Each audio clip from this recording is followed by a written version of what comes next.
салом мухлисони беҳтарини дунё, шумо қарор доред дар канали Барса тиҷӣ ва чизе ки матбуотҳо менависанд мо дар ин ҷо гап мезанем. Агар мухлиси Барселона бошед то ҳатман дар канал обуна шав, зеро ту дар ин ҷо аз хабарҳои нави дастаи дӯстдоштаат бохабар хоҳӣ шуд. Ва бале, лайки қиматбоҳои худро аз ёд набарор агар хоҳӣ ки видеои нав тез барояд. Ҳамада тамошои хуб, рафтем.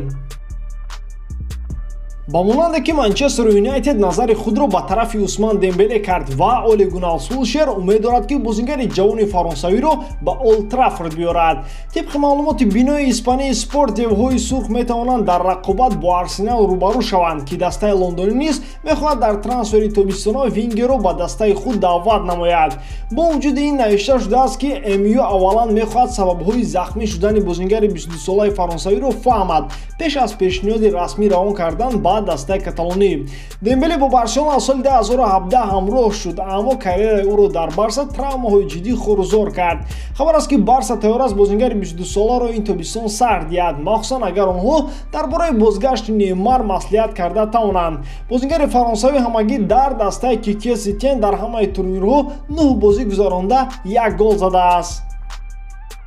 Дӯстон, хотиррасон мекунем ки сарпарасти видеои мо ширкати XBet мебошад. Барои дастгирии канал ва тез баромадани видео ба ссилкаи комментария БУДА ДАРОМАДА регистратсия кунед ва бо промокоди Барса тиҷӣ соҳиби $100 гардед. Дастгирии шумо, пешравии мо.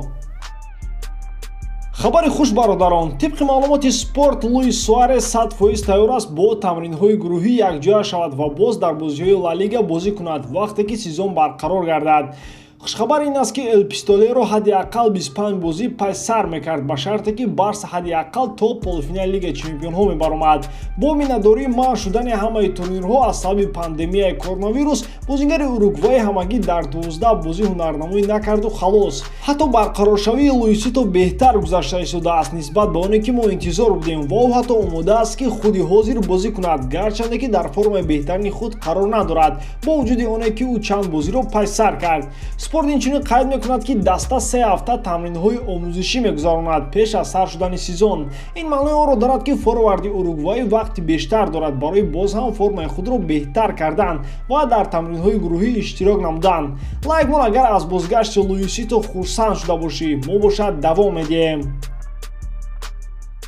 Тааҷҷубовар аст ки дар муқоисаи Месси ва Роналдо Уэйн Руни интихоби худро на ба нафъи ҳамсари собиқи худ балки ба фоидаи капитани Барселона анҷом дод.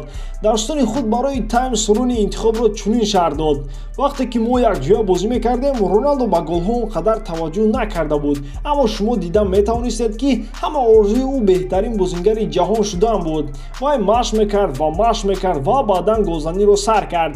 Криштиано ба бомбардири бениҳоят табдил ёфтааст ва ӯ ва Месси бешубҳа беҳтарин бозингарони ин бозӣ мебошанд.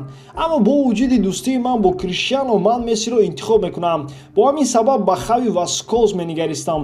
Инҳо ҷанбаҳои гуногуни бозии Месси мебошанд. Ман дар бораи худдорӣ сухан гуфтам ва дар хотир надорам ки Месси тӯбро то ҳадди имкон сахт задааст. Ӯ танҳо онҳоро меғелонад ки ин корро осон кунад.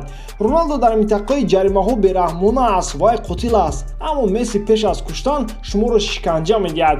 Бо Месси шумо танҳо чунин тасаввур мекунед ки ӯ аз бозӣ лаззат мегирад. Ин ҳар ду бозиро аз рӯи миқдори голҳо тамоман иваз карданд ва боварӣ надорам ки ягон каси дигар рекордҳои онҳоро мешиканад. Бозашини ки Бавария Мюнхени Тиаго Алкантра метавонад ба Барселона баргардад. Дар ин бора Мундо Депортиво менависад. Тибқи маълумоти сомона, директори иҷроияи Барселона Хавиер Бордас ба ҳолати дастаи Мюнхени назорат дорад ва мехоҳад Алкантраро ба дастаи каталонӣ баргардонад. Хотиррасон мекунем ки Алкантра аз Барселона соли 2013 ба Бавария гузашта буд. Дар состави мюнхениҳо Тиаго 6 маротиба чемпиони Германия, 3 маротиба кубок ва суперкубоки кишварро гирифтааст. Дар ин сезон дар Бундеслига ӯ дар дастаи Бавария 22 бозӣ гузаронда 3 гол задааст. Шартномаи ӯ то тобистони соли 2021 давом мекунад. Пешакӣ хабар буд ки Алкантра тайёр аст сӯжномаи худро бо Бавария дароз кунад. Дӯстон, шумо дар ин бора чӣ фикр доред? Ман ҳамчун мухлиси Барселона ҳамавақт мехостам ки ӯ ба даста баргардад, барои он ки дар хуни ӯ ДНК-и Барселона аст. Вақте ки ӯро фурӯхтан, ин хатогии бузург аз тарафи роҳбарият буд ва хатогии Гвардиола ки ӯро кашида ба Бавария бурд.